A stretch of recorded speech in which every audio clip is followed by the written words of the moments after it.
Hi,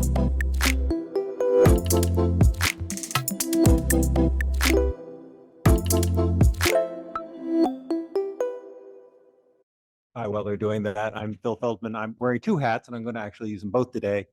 I'm a professor of information systems at the University of Maryland, Baltimore County, and I'm also a defense contractor. I work at ASRC Federal, and most of my income comes from figuring out how to shoot down missiles. So I have a lot of experience with people who think about weapons, and I've been playing around with the various language models a lot, and now I'm very nervous. And I thought I'd share my concern. And now it's not going to. All right, there. I have this one. Sorry. Oh, no, that's fine. No, it's not the presenting remote. Oh. That's fine. Keep talking. Okay. All right. So the first slide, and this is Sam Altman. You may have heard of him. He gave this talk about a month ago, and the paragraph here is that I'm not that interested in killer robots walking down the street. Neither am I. I'm much more interested in the very subtle societal misalignments where things that we just have these systems that go subtly and through no particular ill intention and go wrong. I'm interested in that middle word, ill intention.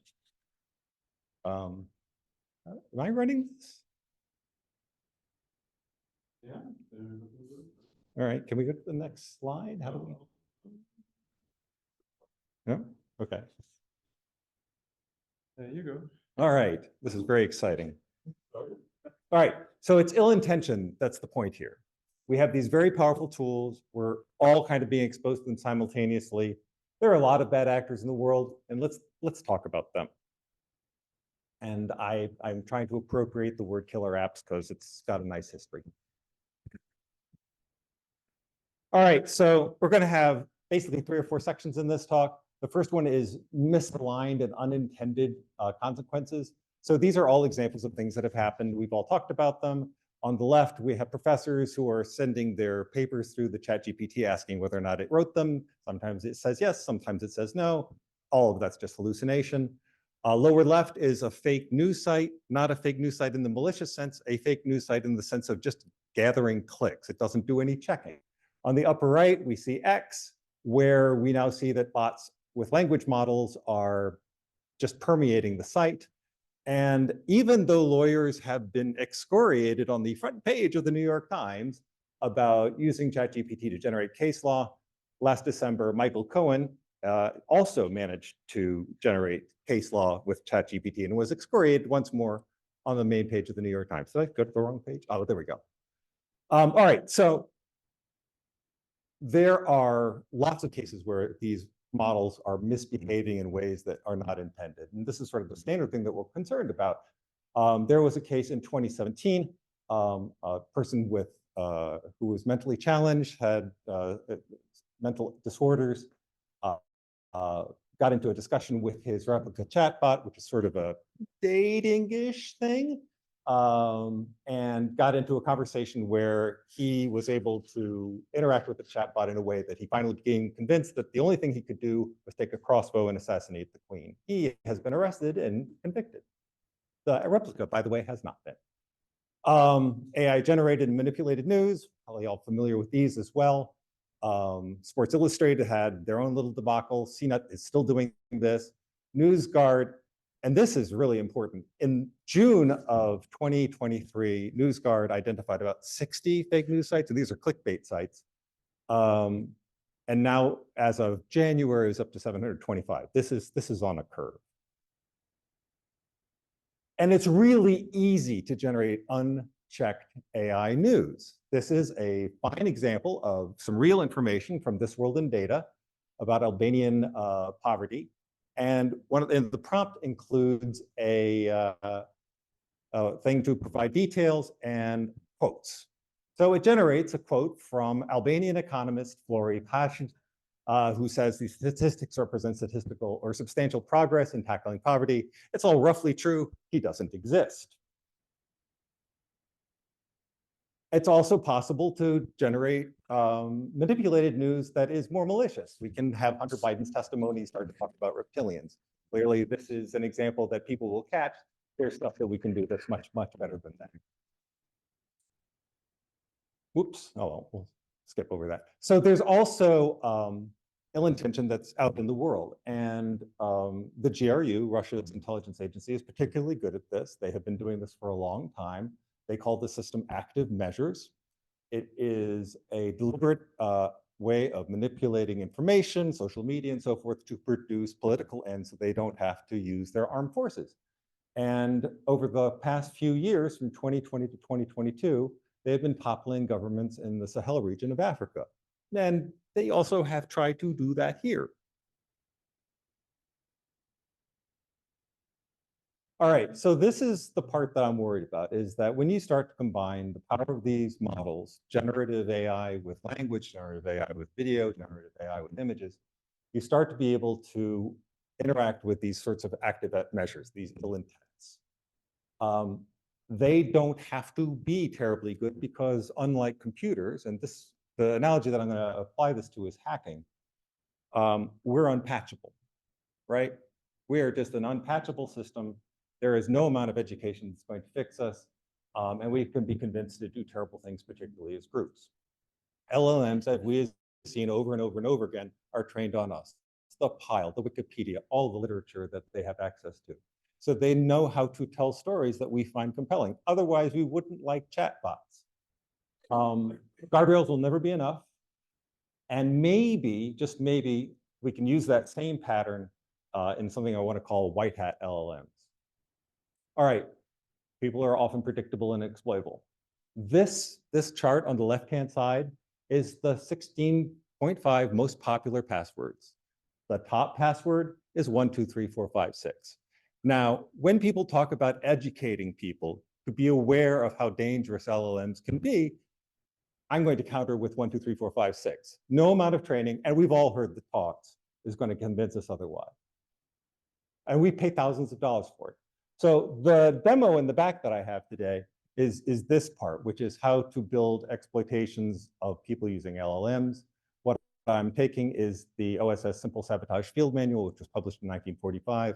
I'm using it as a RAG source, and then asking the GPT-4, the most recent guardrailed version, to create AI manipulation of man-in-the-middle attack. One of the things it talks about is email manipulation. So I created a prompt that says basically change the names of the people and places, make it longer and more complicated, and adjust all the dates and times. Everything you see in red is what's been added. This would be very, very hard to detect as a fake email. And you can derail a company with that. You just do it, you do it enough and the company will stop working.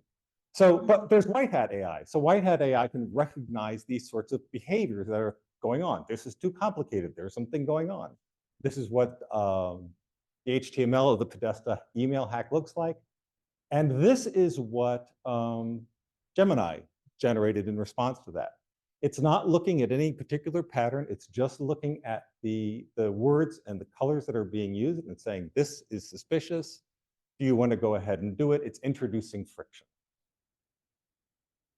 All right, so there's a lot of things we can do to feed it, hopefully. But here's the part that I really want to talk about. This is why I'm here at a workshop. I think we need to have something along the lines of human AI vulnerability studies. This sort of sociology, psychology, and computer science is going to come together and take care of things that look like attacks from a dating site that's trying to manipulate you. We need to figure out the kinds of weapons that will be developed, and we need to figure out how to counter them. And the problem here, and as a guy who writes code to shoot down missiles, the DoD is locked into thinking kinetically. They just do not want to think about things that don't go boom.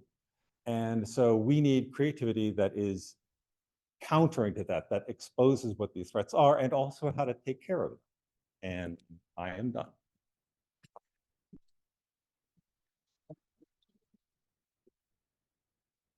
So ends my speed run. Questions? Uh-oh, crickets. That's a bad sign. Okay, Steve. Oh, that's applause.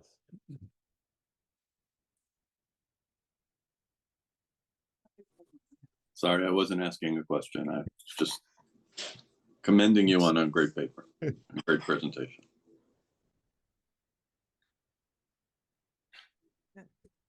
I'll ask a question.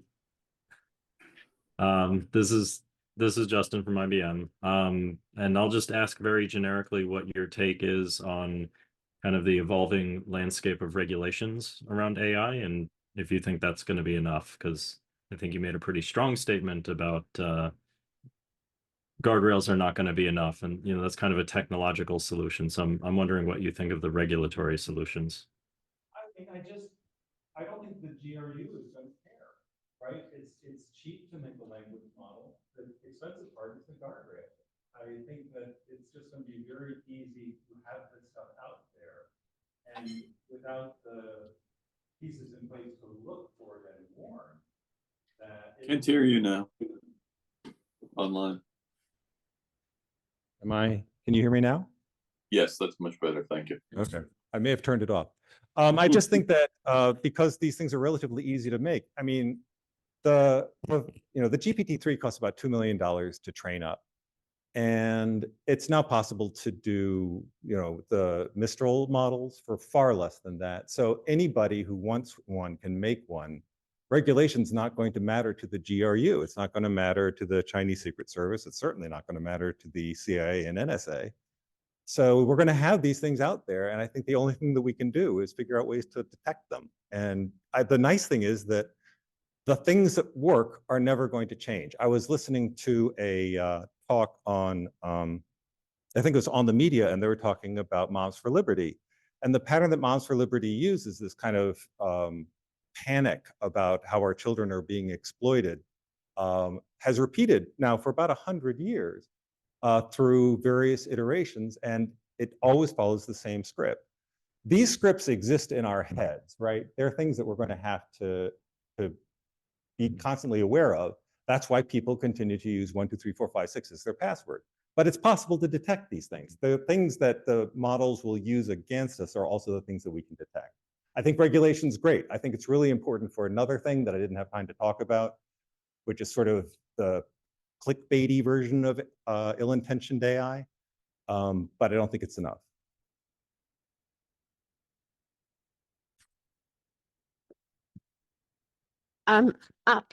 Is my microphone on for the online people? Can you hear? Yep, you're good. Oh, great. This is Mary Lou Meyer. I work for the CRA and a director of their computing community initiatives. So we do visioning stuff. And one of our visioning activities going on right now is on this topic, the unforeseen terrible things that are going to be happening now that this level of AI is available to the public. And one of the big arguments at one of the first ones we held was that it's not unforeseen. They knew these things could happen, they being the people who built the systems and then released them to the public. And so the concern isn't about unintended or unforeseen. The concern is about a culture change. There needs to be a culture change in computer science, that it's not just about getting the next biggest, brightest thing out there, but being more responsible about the things that we build and thinking about that before release. Yeah, I mean, we've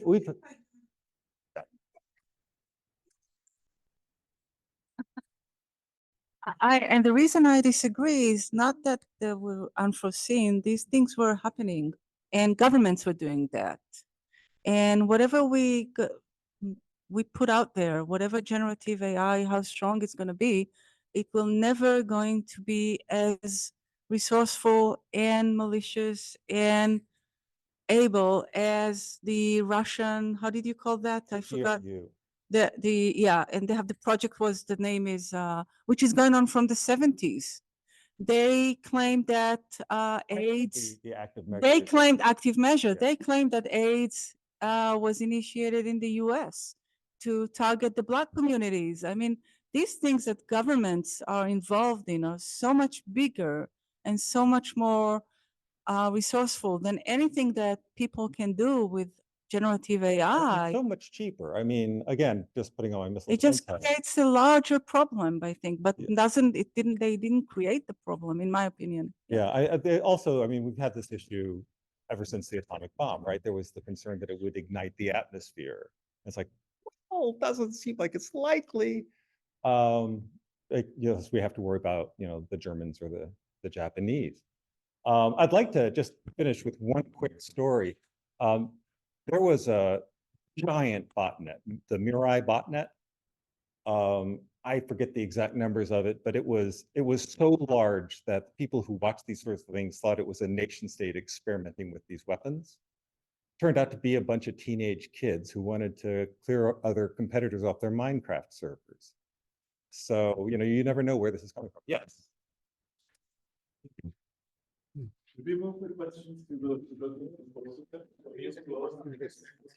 Okay, well, just give me a second. I saw a discussion, and I don't think that disagreement. I don't think we disagreeing that we should do ethical research. But human nature is going to be human nature, so we're going to use whatever is in front of us to do something that is not great. So I just wanted to make that point. I think it seemed there was a disagreement. I think that there wasn't. I just wanted to put it on the record. Thank you very much. For me to share my nightmare.